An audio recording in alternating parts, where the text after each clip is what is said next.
ፕሬዝዳንት ኢሳያስ አፈወርቂ ከዚህ ዓለም በሞት ከተለዩ በኋላ ኤርትራ እንደ አንድ ወጥ ሀገር ልትቀጥል አትችልም፣ አትተርፍም። ይህ የአሁኑ የጠቅላይ ሚኒስትሩ የምስራቅ አፍሪካ ጉዳዮች አማካሪ አቶ ጌታቸው ረዳ በብሔራዊ መከላከያ ኮሌጅ በተካሄደው የደህንነት ኮንፈረንስ ላይ ያሰሙትና መላውን ቀጠናውን ያናወጠ እጅግ ደፋር ግምገማ ነው። ኢትዮጵያ ለባህር በር የምታደርገው ጥረት አሁን ከተራ ዲፕሎማሲ ወጥቶ ወደ ብሔራዊ ደህንነት ስትራቴጂ ተለውጧል።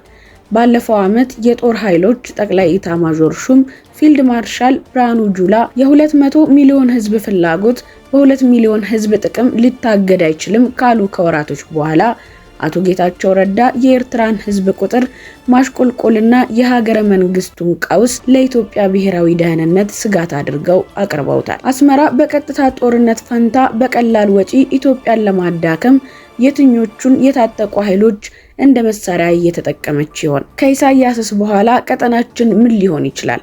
ሰላም ጤና ይስጥልን ውድ የቻናላችን ቤተሰቦች፣ በዛሬው ግሎባል አዲስ ትንታኔያችን ይህንን ጉዳይ በስፋት እንመለከተዋለን። ከመሸጋገሪያ በኋላ እንመለሳለን። እስከዛው ቻናሉን ሰብስክራይብ በማድረግ ቤተሰብ ሆነው ይጠብቁን።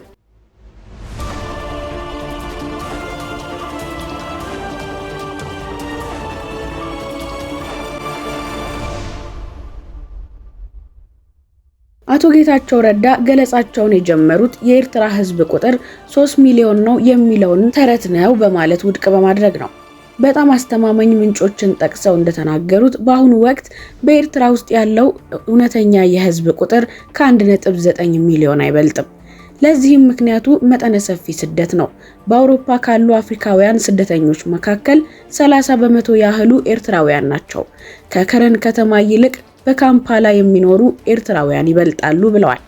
በዚህም ምክንያት በሀገሪቱ ውስጥ የቀሩት አረጋውያን ብቻ በመሆናቸው የኤርትራ ሀገረ መንግስት መዋቅር ራሱ ህልውናው አደጋ ላይ የሚወድቅበት ታላቅ የስነ ህዝብ ቀውስ ውስጥ ይገኛል ሲሉ አብራርተዋል። ሌላው አቶ ጌታቸው ያነሱት ነጥብ ፕሬዝዳንት ኢሳያስ ሀገሪቱን ማስተዳደር የሚችሉት በትጥቅ ትግሉ ዘመን በነበረው የሳሄል ዲሲፕሊን ወይም ጥብቅ ወታደራዊ መመሪያ ብቻ እንደሆነ ነው። ነገር ግን የትኛውም ዘመናዊ ሀገር በጦርነት ጊዜ አስተዳደር ለዘላለም ሊቀጥል አይችልም ባይ ናቸው። ይህ የውስጥ ወታደራዊ ቁጥጥር ደግሞ ኤርትራ የአሰብን ወደብ ለኢትዮጵያ የንግድ አገልግሎት በድጋሚ ለመክፈት ፈቃደኛ ካለመሆኗ ጋር በቀጥታ ያያዛል። ፕሬዝዳንት ኢሳያስ ጅቡቲ መብቷ ነው፣ እኛ መወዳደር አንፈልግም ማለታቸው የኢኮኖሚ ሳይሆን የፖለቲካ ፍርሃት ነው ይላሉ አቶ ጌታቸው። ምክንያቱም የአሰብ ወደብ ከተከፈተ በሺዎች የሚቆጠሩ የኢትዮጵያ ሰራተኞችና የትራፊክ እንቅስቃሴ ወደ ስፍራው ይጎርፋል።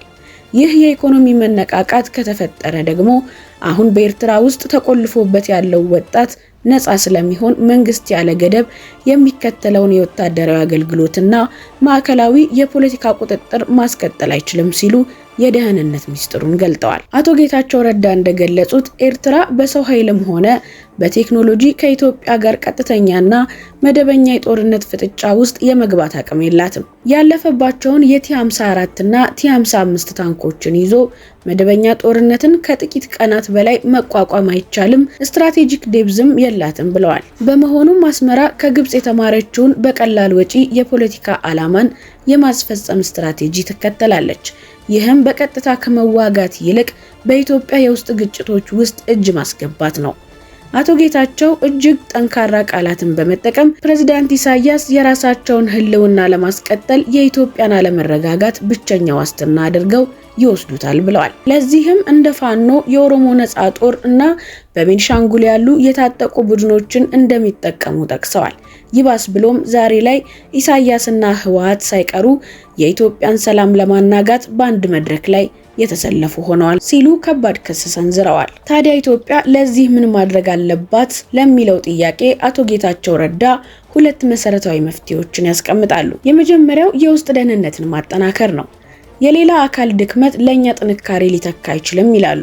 ኤርትራ ኢትዮጵያን ልታጠቃ የምትችለው የውስጥ አለመረጋጋትን ተጠቅማ እኛን ማፍረስ ስትችል ብቻ በመሆኑ ዋናው መከላከያችን የውስጥ ጥንካሬያችን ነው ብለዋል። በተጨማሪም የኤርትራ ህዝብ እንደ ወዳጅና አጋር መታየት እንዳለበት አሳስበዋል። ሁለተኛው መፍትሄ ብለው ያስቀመጡት የባህር በር ትረካን መቀየር ነው። ዲፕሎማሲያችን በታሪክ ክርክር ላይ ብቻ መወሰን የለበትም ይላሉ። ወደቡ የድሮ አባቶቻችን ነበር ከሚለው የኋሊት ሙግት ይልቅ 130 ሚሊዮን ህዝብ ታፍኖ ሊኖር አይችልም። የወደፊቱና የዘመናዊው ዓለም ፍላጎት ከታሪክ በላይ ጠንካራ መማጎቻችን ነው በማለት የፖሊሲ አቅጣጫ ጠቁመዋል። ውድ የቻናላችን ቤተሰቦች የጌታቸው ረዳ ንግግር በኢትዮጵያና ኤርትራ ግንኙነት ላይ አዲስና እጅግ የከረረ ዲፕሎማሲያዊ ምዕራፍ መከፈቱን ያሳያል። ኢትዮጵያ ከኢሳያስ አፈወርቂ በኋላ ላለው የማይቀረው ሽግግር በኢኮኖሚ በፖለቲካና በዲፕሎማሲ ራሷን ማዘጋጀት አለባት የሚለው መልእክት እጅግ አሳሳቢና መጪውን ጊዜ አመላካች ነው። ለመሆኑ እናንተስ በዚህ ጉዳይ ላይ ያላችሁ አስተያየት ምንድነው? አቶ ጌታቸው ረዳ የገለጹት የኤርትራ የውስጥ ቀውስና ከኢሳያስ በኋላ የመበተን ስጋት እውን ሊሆን ይችላልን? የባህር በር ጥያቄያችንንስ በታሪክ ሳይሆን በወደፊቱ የህዝብ ቁጥር እድገት መሟገት የተሻለ ውጤት ያመጣል ብላችሁ ታስባላችሁ? ያላችሁን ሐሳብ በኮሜንት መስጫው ላይ አጋሩ። ይህ መረጃ ለሌሎችም እንዲደርስ ቪዲዮውን ላይክ እና ሼር ማድረጋችሁን አትዘንጉ። መሰል ጥልቅና ታማኝነት ያላችሁ ትንታኔዎች ወደ እናንተ እንዲደርሱ ቻናሉን ሰብስክራይብ በማድረግ ቤተሰብ ይሁኑ። ለዛሬ ያዘጋጀንላችሁ የግሎባል አዲስ ትንታኔያችን ይህንን ይመስል ነበር። ስላዳመጣችሁን ምስጋናችን ከልብ ነው። ሰላም ለኢትዮጵያ። ቸር ሰንብቱልን።